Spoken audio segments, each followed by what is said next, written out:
Hey there. Today, we're going to continue our discussion of how to build an epic business. You'll remember that the first E in epic stands for education. The second P stands for planning. The third I stands for inspiration. And the fourth letter, C, stands for commitment. So today, we're going to dig into planning a little bit. And I'm going to give you a couple of tips on how to build a plan. Now, why don't people plan?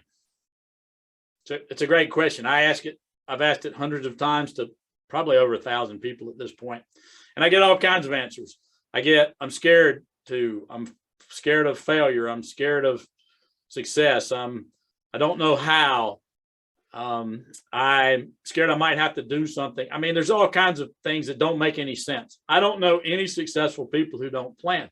Would you get into your car and just start driving somewhere and hope that you got to your destination? No, you wouldn't. You'd put in a GPS coordinate. And then you would say, all right, I want to go to Tampa. Well, if you get halfway to Tampa, that's okay. And then you want to go to Orlando, that's fine. Feel free to change your destination, which would in turn change your plan. But at the end of the day, you got to have a plan. Now, there are different kinds of plans. There's a comprehensive business plan, usually about 5 years.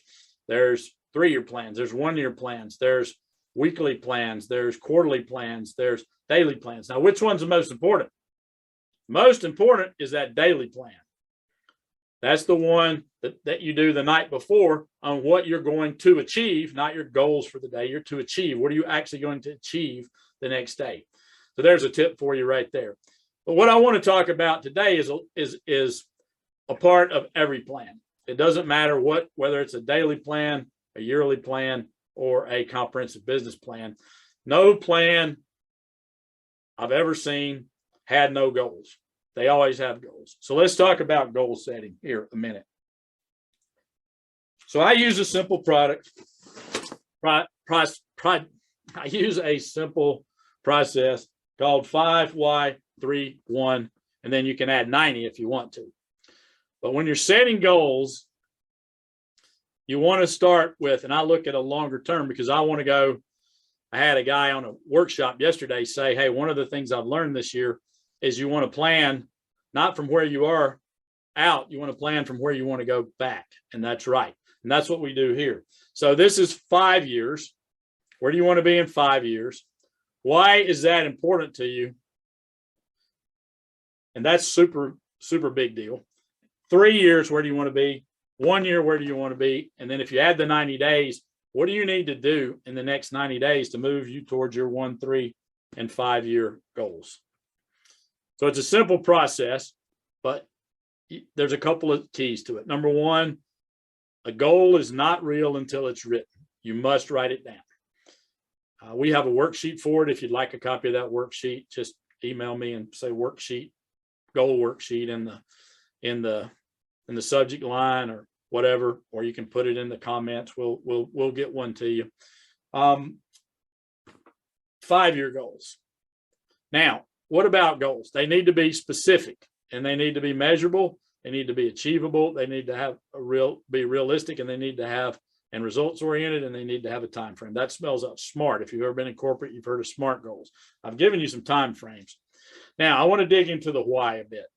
Now, a lot of you have goals, but you haven't dug into the why. Maybe that's why you haven't achieved some of those goals. Okay? Because if it's a goal, you don't know how to do it. Otherwise, if you knew how to do it, it would be, you would either already done it or it was a to-do list and you could start just doing your to-do list. But a goal, you don't really know how to do. So you've got to have a big enough reason to do it. A goal will be hard. That's why you got to have a big reason. You need to dig down and figure out what your reasons are. Now, in these 5-year goals, I like to have 3 to 6 main goals that you can work on.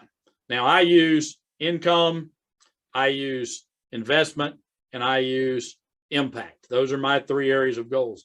Now, you can have other goals. You can have health goals. You can have personal goals. You can have financial goals, business goals, team goals. You should have goals on a lot of things. But on your big goals, you want to have 3 to 6.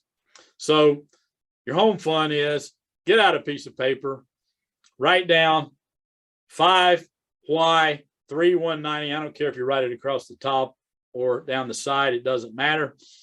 And start writing down your goals. Make sure one of them's financial and numeric. The rest of them are up to you. Enjoy the learning. Until next time, all the best.